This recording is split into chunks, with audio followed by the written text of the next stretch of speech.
আসসালামু আলাইকুম। আশা করি প্রত্যেকে ভালো আছো। যদিও এখনো গুচ্ছে যাদের সাবজেক্টটা ওয়েটিং এ রাখছে, যদিও তো আমাদের ভালো থাকার কথা না। যাই হোক, আজকে আমি তোমাদের সাথে আলোচনা করব গুচ্ছের তৃতীয় মিনিটের রেজাল্ট কবে প্রকাশিত হতে পারে এ সম্পর্কে। আমার চ্যানেলে যারা নতুন রয়েছে, গুচ্ছের পরবর্তী আপডেটের জন্য আমার চ্যানেলটি সাবস্ক্রাইব করে রাখতে পারো। গুচ্ছের প্রথম মিনিটের সর্বশেষ ভর্তি হওয়ার তারিখটা ছিল 11ই জুন পর্যন্ত, কিন্তু এরপর দ্বিতীয় মেরিট যখন দিয়েছে, দ্বিতীয় মেরিটটা দিয়েছিল কিন্তু 14ই জুন রাতে।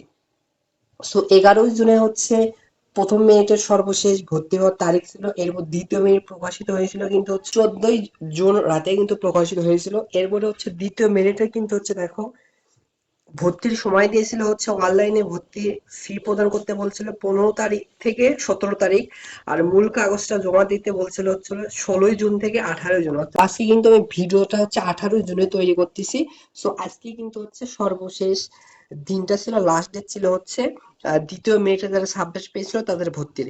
সেই হিসেব করলে এনালাইসিস করলে দেখা যাচ্ছে 3 দিন পরে তারা মেরিট প্রকাশিত করতেছে। তো আজকে কিন্তু 18 তারিখ, তোমাদের এই রেজাল্টটা প্রকাশ হওয়ার খুবই সম্ভাব্য ডেট তৃতীয় মেরিট প্রকাশিত হওয়ার ডেট সম্ভাব্য ডেট আজ থেকে 3 দিন পর, অর্থাৎ 21শে জুনে।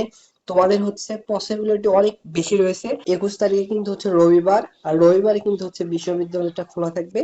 আর রবিবারে তোমাদের অনেক অনেক পসিবিলিটি রয়েছে। 21 তারিখে আমাদের গুচ্ছের তৃতীয় মেরিটের রেজাল্ট 21 তারিখে না দিলেও আশা করা যাচ্ছে 22 তারিখে মিস হবে না। সো তোমাদের আর দুশ্চিন্তায় থাকার কোনো কারণ নাই।